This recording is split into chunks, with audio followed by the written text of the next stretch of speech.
Hey everyone, welcome back to my new mini vlog. তো আজকের mini ব্লগটা হলো গীতাশ্রীর স্কুলের অ্যানুয়াল ফাংশন আর রিহার্সাল ডে। তো আমরা অডিটোরিয়ামে চলে এসেছি আর রাধু ফার্স্ট টাইম আসলো অডিটোরিয়ামে, নিজের সিটেও বসে গেছে। তারপর আমি ওকে বলেছিলাম যে আমার ব্যাগটা সুন্দর করে রাখতে, তো ওই যে ধরে বসেছে। আর ইনি হলেন গীতাশ্রী স্কুলের প্রিন্সিপাল। আর ও ফার্স্ট টাইম স্টেজে উঠলো, খুবই নার্ভাস ছিল, কেন কি অনেক দিন ধরে স্কুল যাচ্ছিল না, ঠান্ডার জন্য জ্বর সর্দি হয়েছিল। তো আমি অনেক দিন ওকে স্কুলে পাঠাইনি, তো রিহার্সালগুলো করতে পারিনি স্কুলে, তাও ওকে আমি স্টেজে পাঠিয়েছিলাম, কিন্তু ও খুবই নার্ভাস ছিল। Good morning. আচ্ছা, আমরা আজকে এসেছি স্টেজ রিহার্সালের জন্য। অনেকের কাছেই এই স্টেজ প্রথম, জীবনের প্রথম অভিজ্ঞতা।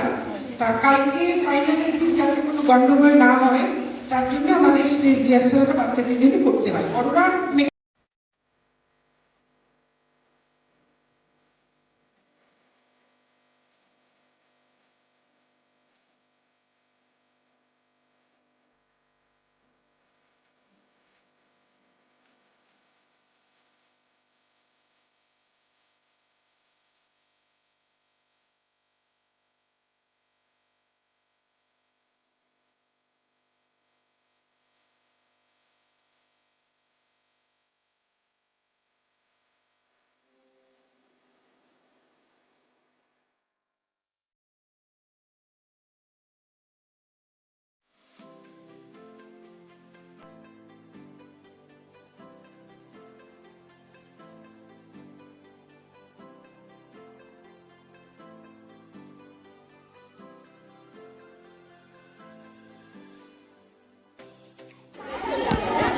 তারপর রাধু কান্না করতে লেগেছে।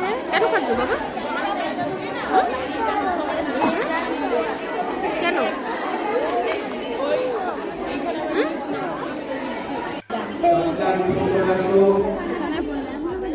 রাধুর পা কেটে গেছে, এই জন্য ও ডান্স করেনি।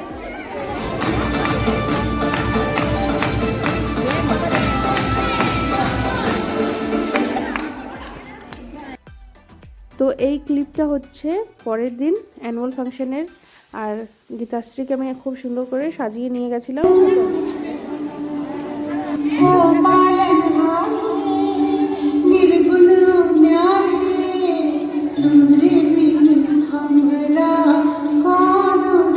তো অ্যানুয়াল ফাংশনের দিন ও স্টেজে একবারের জন্য উঠিনি, কেন ও যাবে না, ওখানে ওখানে ডেঞ্জার আছে, ওখানে ও যাবেই না। মানে অনেক ওকে বোঝানো হলো, লাস্টে বকলামও, কিন্তু তাও গেল না, শুধু কাঁদছিল, বলছে আমি ওখানে যাব।